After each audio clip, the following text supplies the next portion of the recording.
মানে একটা মেয়েকে এইভাবে করে মকারি করতেছেন আমাদের সংসদে উচ্চ আসনে বসা একজন মন্ত্রী। কিন্তু বুঝলাম না তো কারা আপনারা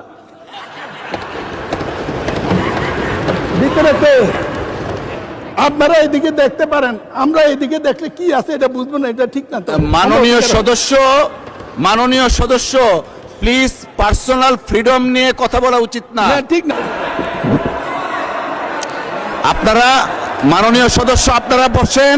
মানে একটা মেয়েকে এইভাবে করে মকারি করতেছেন আমাদের সংসদে উচ্চ আসনে বসা একজন মন্ত্রী। কেন একটা মেয়ে কি একটা বস্তু? সে কিভাবে একটা বস্তু হতে পারে? একটা মেয়ে কি মানুষ না? এবং সে হচ্ছে তার নারী সদস্য আরও যারা ছিলেন ওখানে তাদেরকে উদ্দেশ্য করে বলতেছেন যে তারা আমাদেরকে দেখতে পায়, আমি তো তাদেরকে দেখতে পাই না। তারা আসলে কি দেখতে চায়? আমাদের মেধা যোগ্যতা প্রকাশের জন্য কি আমাদেরকে এখন শরীর প্রদর্শন করতে হবে? কি চায় তারা আসলে এখানে? এটা কি আজকের ঘটনা? না, এটা আজকের ঘটনা না, এটা প্রতিনিয়তই আমাদের সাথে ঘটে। কিছু ঘটনা আপনাদের সাথে শেয়ার করি। চট্টগ্রাম মিরসরাই 2022 সাল, এক ছাত্রী হিজাব পরায় তার প্রধান শিক্ষক তাকে বেত্রাঘাত করে। তারপরে রাবি, সেখানেও ছাত্রীকে তার হিজাব নিকাব খুলতে বাধ্য করা হয়।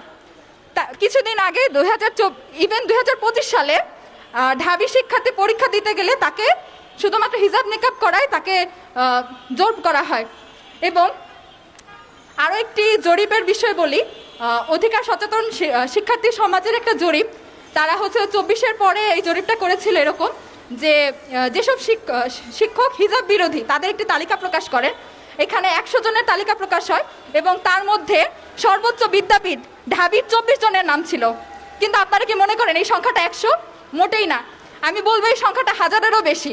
আমাদেরকে প্রতিপদে এখানে যে নারীরা উপস্থিত আছেন যারা হিজাব পরেন, আমি আবারও বলতেছি এটা নিকাব না, অনলি হিজাব পরার কারণে আমাদেরকে বিভিন্ন সময় হেনস্থা এবং কটাক্ষ শিকার হতে হয়। কেন? এটা কি আমাদের সাংবিধানিক অধিকার না?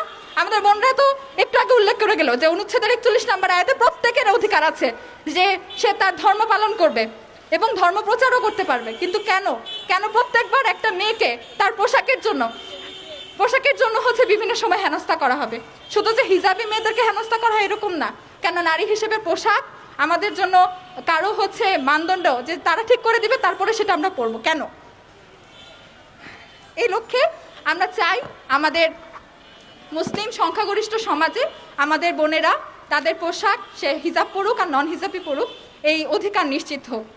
আজকে বাংলাদেশ ইসলামী ছাত্রী সংস্থার ঢাকা মহানগর উত্তরের উদ্যোগে আয়োজিত মানববন্ধন কর্মসূচিতে আজকের দাবি